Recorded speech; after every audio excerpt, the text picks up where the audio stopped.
Magandang hapon po sa inyong lahat. Welcome po sa ating Love Therapy Online. And once again, nandito kami ni Marge para magbigay sa inyo ng mga advices gamit ang salita ng Diyos kung paano ma-bless yung ating love life. Kayo na single, ma-bless yung inyong love life.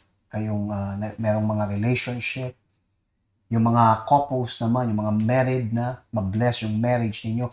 In short, yung aspetong to ng buhay natin, makatanggap ng pagpapala ng Diyos because yun yung kalooban ng Diyos. But it is very important na mai-apply natin yung anumang matututunan natin today. Okay? So, today, we are going to talk about something na pinapangarap ng marami. And what is that? Yung magkaroon ng napaka-blessed at napakasayang buhay. And that's not just sa love life, of course, but sa lahat ng aspect. May mga taong nagwi-wish na sana mangyari sa kanila yung mga sasabihin natin, yung mga tinuturo natin, tulad ng peace, masayang relationship, prosperity. Kasi may mga tao na when they look at their life, what they see is parang aksaya yung oras nila. Parang ang tagal na nilang namuhay sa planetang to pero wala silang na-experience but only suffering. Sometimes they wonder, what if mabago yung lahat? Now, merong nakasulat sa Bible na napaka-interesting at doon natin kinuha yung title ng ating topic for today. Ang topic natin will be about a day that is better than 1,000. Imagine these words. A day, ang isang araw, na mas maganda kesa sa 1,000 araw. May mga tao nga na they would wish, how I wish, isang araw can change everything, isn't it? Siguro ang tagal mo nang namuhay nga, tagal na kayo, for example, married, and yet, what you experience is pain and sadness, right? Pero, is it possible na ang isang araw ay better than 1,000? Posible kayang dumating yung araw na yan? Well, like I said, kinuha natin yan sa verse sa Biblia. Let's see kung saan yan. So, Psalm 84, nakasulat yan. Sinabi, for a day in your courts is better than 1,000. And then, dinagdagan ni David, I would rather be a doorkeeper in the house of my God than dwell in the tents of wickedness. So, what we can see is, nakita ni David, na nakatanggap siya ng understanding na yung isang araw is better than 1,000 kung kasama yung Diyos. And this is true when it comes sa ating love life. Kasi, pwede tayong mamuhay ng mahabang panahon and still experience only suffering unless kasama natin yung Diyos. May mga nagpupunta sa church, Marge, na maraming problema, maraming issues. When we talk about marriage, marami sa kanila, yan yung kanilang mga reklamo, di ba? Problema sa relationship. And we know na ito pwedeng magbago. Kahit nasabi na, pero ang tagal na naming magkasama, hindi nagbabago. Yes, but a day, isang araw, kasama yung Diyos, is better than 1,000. Meaning, kayang baguhin yan ng Diyos. Kayang palitan ng Diyos yung sitwasyon. We see that as well sa mga testimonies na binibigay sa atin. But it is necessary sa taong to na i-apply yung sasabihin ng Diyos. Ang punto natin ay, there is no such thing na wala na. Lost case. Kung willing yung tao, kung willing yung dalawa, okay, na baguhin yung sitwasyon nila, mababago at mababago yun.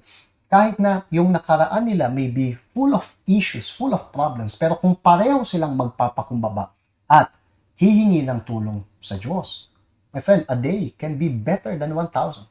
Suddenly, mapapansin na lang na ngayong, yung relationship nyo ngayon parang bago. Everything is new. Pero bakit? Dahil sa willingness nila na sumunod sa mga guidance ng Diyos patungkol sa kung paano umawak sa kanilang relationships. At yun nga yung susi nun. Why is that? Kasi Two Sunday ago, right, nagkaroon tayo nagbigay yung isa sa kasama natin ng testimony na 7 months pa lang siya sa church, isn't it? So, sa iba, akala nila, kailangan ko munang maging matagal dito sa church, maraming matutunan, and then saka ako magbabago. Yun isa, sa pag-iisip ng tao. The way na hanggang kailan niya titiisin yung problema na meron siya. Na nung natutunan niya na, kaya ko palang, yung Diyos pala yung magiging kasama ko. So, kaya ng Diyos baguhin yung buhay ko. And nung 7 months pa lang siya, nakita na natin yung kanyang progress. Why is it? Kasi hinayaan niya nga yung Diyos na kumilos sa buhay niya. So, yung mga natututunan, yung mga nagbibigay ng testimony ng patotoo, yun yung natutunan nila na kailangan ko ng tulong ng Diyos para mabago yung buhay ko. Pero kung isipin na, sa daming ginawa kong pagkakamali, kasalanan, so siguro yung Diyos maghihintay muna ako sa church ng maraming taon. And then saka, babaguhin ng Diyos yung buhay ko.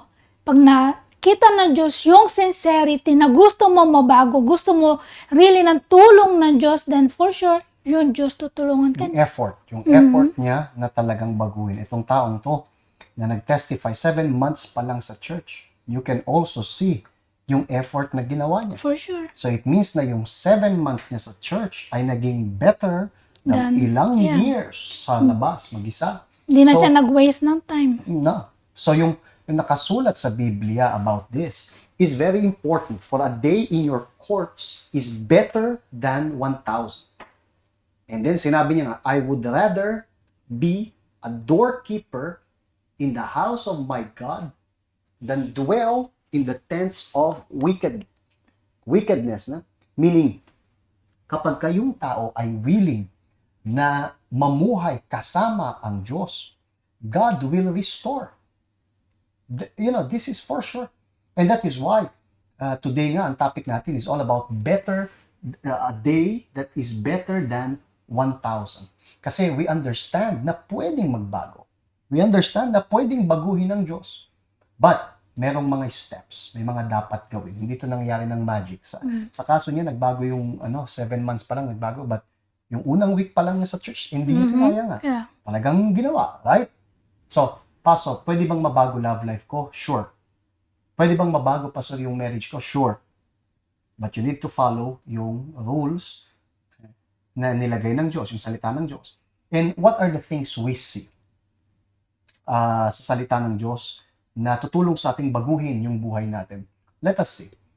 For a day to be better than 1,000, una sa lahat, makikita natin yan sa salita ng Diyos, mamaya I'll share with you. Una sa lahat, you need to leave your comfort zone. Ano yung comfort zone? Yung pagiging kontento. Hindi magkakaroon ng better days. Hindi magkakaroon ng pagbabago kung yung tao ay kontento. For example, may mga tao, Marge, na nasanay na. Nasanay na sila. Naging normal. Yun ang problema. Pagka nasanay ka, nagiging normal sa iyo yung mga bagay-bagay. Naging normal na sa kanila na laging may away. Nasanay na sila. So, hindi na nga nila, may away dyan, but you know what? Hindi na nila normal yan, normal. May iba na sanay na abusive yung relationship. Yung iba na kontento na hindi, yung asawa ko may iba, pero ganyan naman talaga, ilang taon ng ganyan yan. You see, kapag kayong tao nasanay, kapag yung tao ay, let's say, tinanggap na yung sitwasyon, what will happen? Nothing. Kasi para magbago yung araw, para magbago yung buhay, kailangan mong umalis sa comfort zone. Meaning, kung dati, ikaw ay hindi lumalaban, for example. Okay? Hindi mo pinaglalaban yung situation. Let's say, kasi nga, normal na yon para sa'yo. But now you say, no, I don't accept this na maging normal. And what you will do, you will start coming out sa comfort zone mo. Hindi ka na magiging kontento na ganyan. Hindi ka kontento na yung relationship mong yung mag-asawa is katulad ng relationship ng iba. Hindi mo tinatanggap na yung relationship ninyo ay katulad na lang ng mga nakikita mo sa mundo because you are a child of God.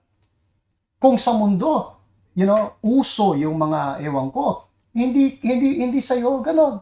Bakit? Kasi nga ikaw ay may faith sa Diyos. So, unang bagay na dapat mong tanggapin, if you want yung day na maging better, is that kailangan nating umalis sa comfort zone. Pag nanatili ka dyan, you see, comfort zone, minsan may mga tao na kaya nananatili sa comfort zone, Marge, is because maybe they don't believe anymore na pwede pang magbago yung sitwasyon nila. That's why yung iba, bahala na, talagang ganun na lang. So, kapag yung tao kasi ganyan, they will never take an action. Mhm. Right? Mas madali sometimes na sabihin na talagang ganyan kaysa lumaban. Yeah, for sure. Mas madali. Mas madali sabihin, hindi, talagang ganyan naman, and then upo ka na lang. Mhm. Pero hindi mababago yung sitwasyon ng ganon. For a situation to change, kailangan may lumaban. Right?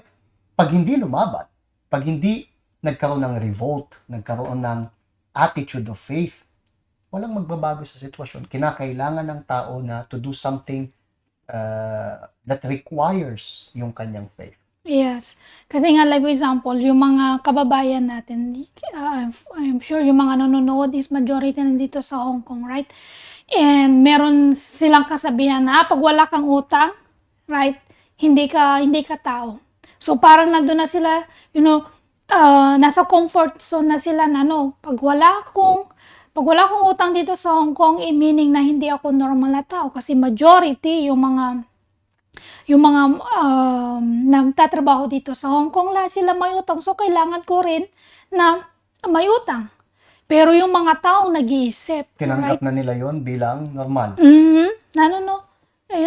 Nung nandun pa lang sila sa Pilipinas, wala silang ganitong idea na mangungutang sila dito sa Hong Kong o tatakbuhan nila yung kanilang pinagutangan. Right? Really, tinanggap na nila yon. Pero yung mga taong nag-iisip, ginagamit yung kanilang intelligent faith, hindi ito yung pinangarap ko para magtrabaho sa Hong Kong na mangutang. Right?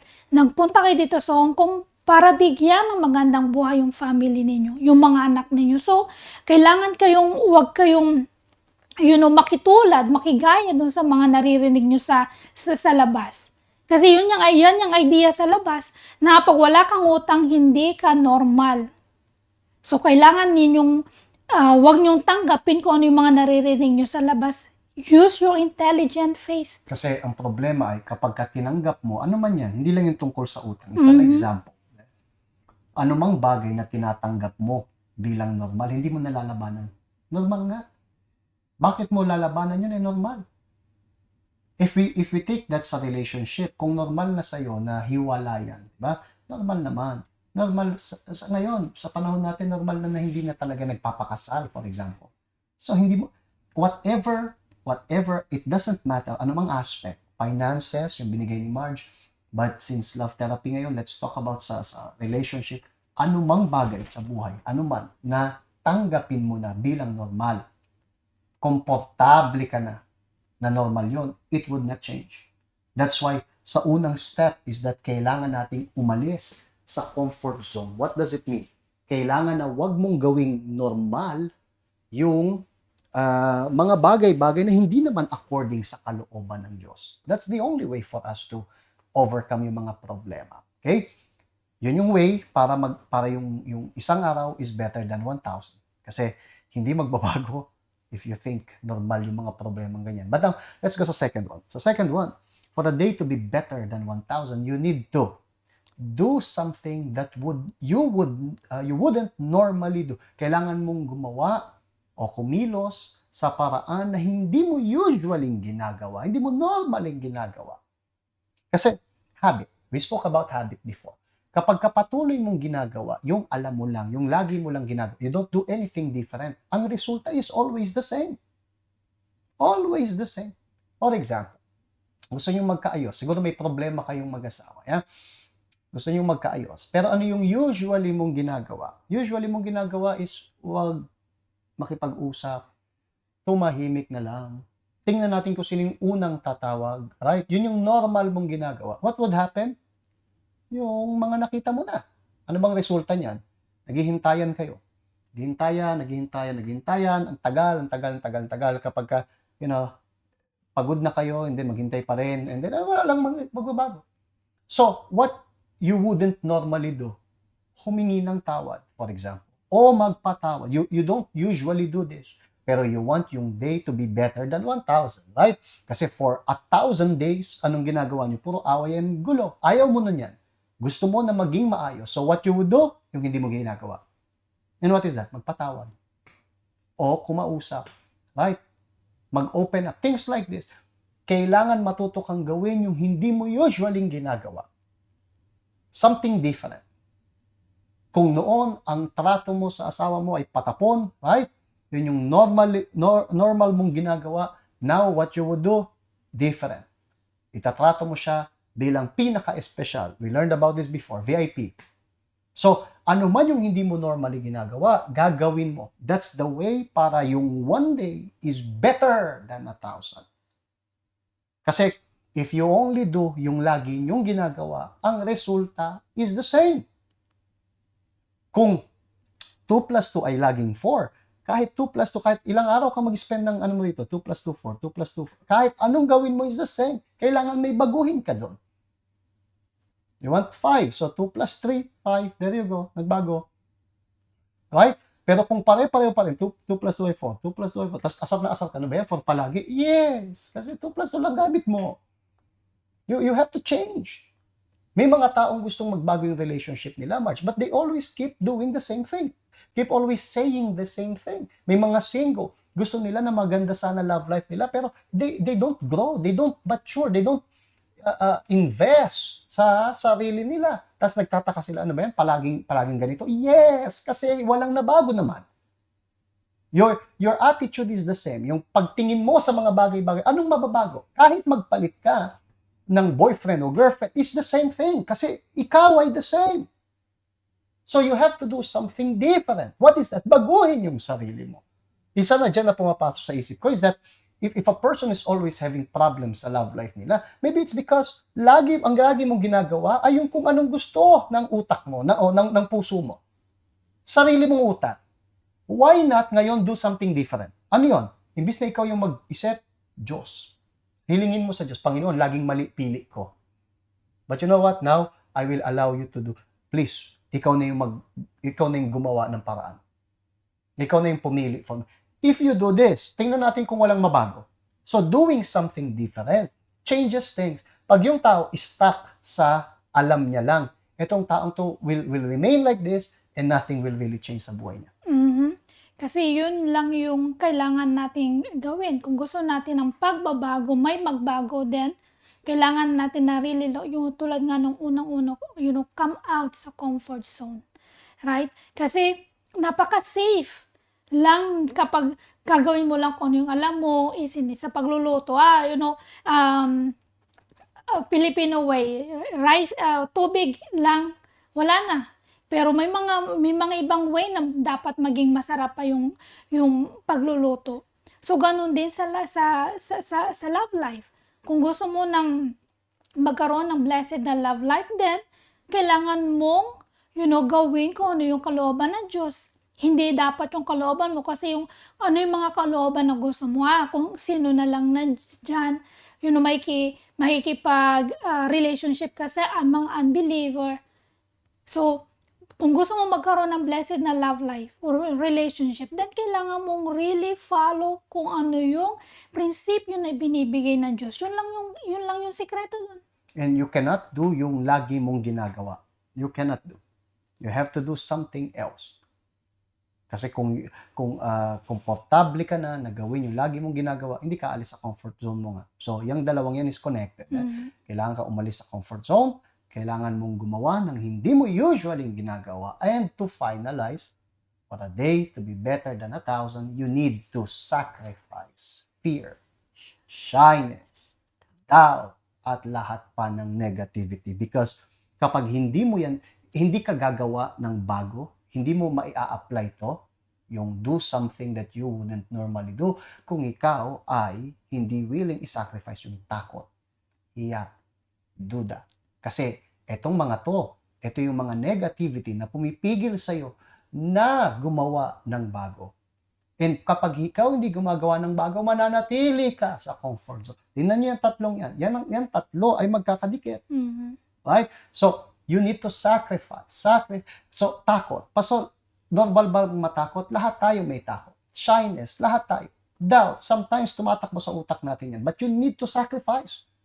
You need to believe sa sinasabi ng Diyos. Even when para bang wala ng way out. Pero we know na sa Diyos merong way out. So if you sacrifice, what happened? God will answer us. Mhm. In fact, sa Biblia, you will see yung resulta nito sa buhay nung merong apat na lalaki sa Biblia na may ketong sila. Now, let me give you yung backstory. So yung nasa Samaria sila na. Now what happened? Yung mga kalaban nila, yung kalaban ng Israel, nakapalibot sa city. Yun ay dating tactics na may isang city, palibutan mo para walang makalabas, walang makapasok. And so yung city yun, magugutom kasi walang lumalabas, walang pumapasok. Darating yung oras na susuko na lang sila sa'yo. So walang namatay na mga sundalo, plus sumuko pa yung mga kalaban. Yun ay tactic. So yun yung ginawa ng kalaban ng Israel. Okay? So inikutan silang ganon, and then andun sila ngayon, ilang araw na. Now, meron itong apat na may ketong. At itong apat na may ketong, wala sila sa loob ng city. Okay? Why? Kasi hindi sila pwedeng pumasok kasi may ketong sila. Makakahawa daw sila. Kaya kapag may ketong noon, sila ay nakatira sa labas. Kailangan silang mamulubi sa labas ng wall, sa labas ng city. But, understand again, may gerang nangyayari, di ba? Hindi sila makapasok sa city kasi may ketong sila. Hindi sila makaalis. Even though nasa labas sila, hindi sila makalayo kasi napapaligiran ng kalaban. And paano na? So, nasa gitna sila ngayon. Now, andun sila. Hindi makapasok sa city para humingi ng pagkain. And by the way, nauubos yung pagkain. Hindi makalayo ng city kasi andun yung mga kalaban. Paano na? So, one day, meron silang naisip na pagkaganda-ganda. Isa sa kanila, okay? Isa sa kanila came up with this thing. Sabi sa 2 Kings chapter 7 verse 3, Now, there were 4 leprous men at the entrance of the gate. Hindi nga sila makapasok. And they said to one another, Why are we sitting here until we die? Tingnan mo yung tanong. One day, may nagtanong, bakit tayo nakaupo lang hanggang sa mamatay? Bakit? What a question. Ha? Bakit tayo nakaupo lang? Hindi makapasok sa city, hindi makaalis. Ba't tayo nandito? Naghihintay ng kamatayan. Why are we sitting here until we die? If we say, we will enter the city, the famine is in the city, and we shall die there. If we sit here, anong mangyayari rin sa kanila? We die also. Therefore, come, let us surrender to the army of the Syrians. If they keep us alive, we shall live. If they kill us, we shall only die. Tingnan niyo yung pag-iisip nung apat na yan. May ketong, ha? Sabi nila, listen, ba't tayo nandito lang nakaupo? Pag pumasok tayo sa city, walang pagkain doon, andun yung famine, mamamatay. Pag nag-stay tayo dito, mamamatay rin. So you know what? Bakit hindi na lang tayo sumuko sa mga kalaban? Punta tayo doon, right? And then, tingnan natin. Kapag naawa sila, who knows, bigyan tayo ng pagkain. Kung hindi, tas patayin tayo, patayin na rin naman tayo. Ganun din, isn't it? Ang naisip nila is something, yung attitude is amazing. Sa madaling salita, mas magandang kumilos right now, at least mamatay ng may ginagawa, kaysa dito lang naghihintay. Kasi you will never know kung anong magiging resulta kapag hindi ka kumilos. And so anong ginawa nila? Pag binasa nyo yung istorya sa 2 Kings chapter 7, you will understand na napakaganda. Because nung nagpunta yung apat doon sa mga kalaban, yung Diyos pala gumawa na ng himala. Pagdating nila doon, wala na yung mga kalaban. Ang naiwan na lang doon, mga tent, mga pagkain, lahat ng nandun. Kasi nung kinagabihan daw, nagpadala yung Diyos ng matinding takot sa mga kalaban. At lahat ng kalaban nagtakbuhan, naiwan lahat. So andun yung ginto, andun yung lahat, pagkain lahat. Pagdating nung apat doon, akala nila may mga kalaban doon. Napansin nila, walang tao. Pumasok sa tent, walang tao. Tapos nakita nila may mga pagkain. Kumain sila. And then, pagpunta sa bilang tent, wala pa rin tao. Nakita nila may pagkain nila, kain na naman. May mga ginto, kinuha nila. Dumating yung point na busog na sila. Ang dami na nilang naipong ginto. And so, sabi nila, hindi tama itong ginagawa natin. Balik tayo sa city, ipaalam natin sa kanila na wala ng mga kalaban. And so, yung apat na ketongin, yung apat na itinaboy sa labas, sila pa yung apat na nagligtas sa buong bansa, sa buong bayan. Why? Dahil sa attitude.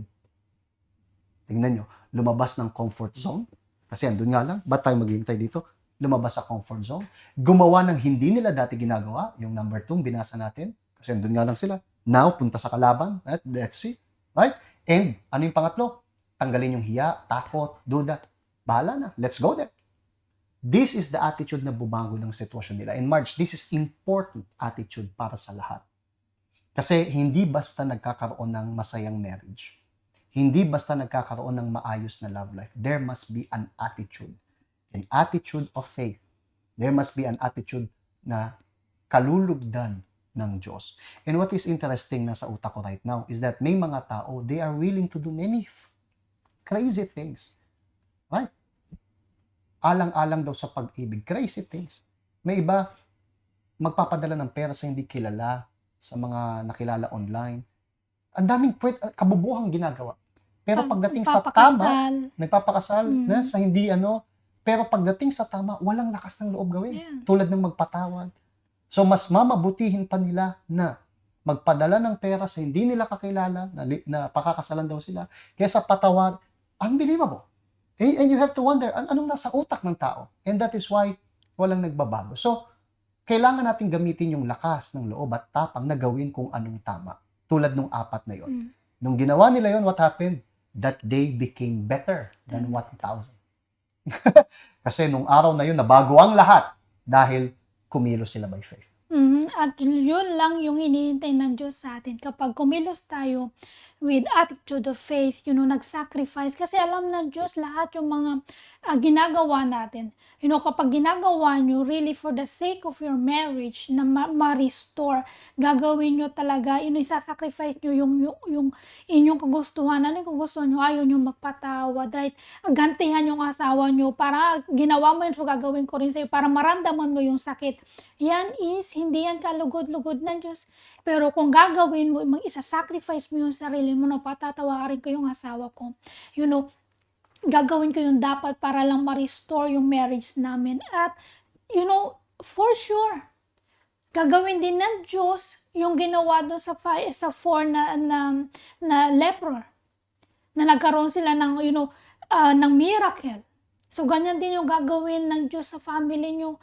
Just allow lamang ninyo na yung Diyos yung kumilos sa inyong family. Huwag nyong hayaan na kayo yung kumilos. Kasi sa akala nyo na yung Diyos hindi siya kumikilos. No, kumikilos siya.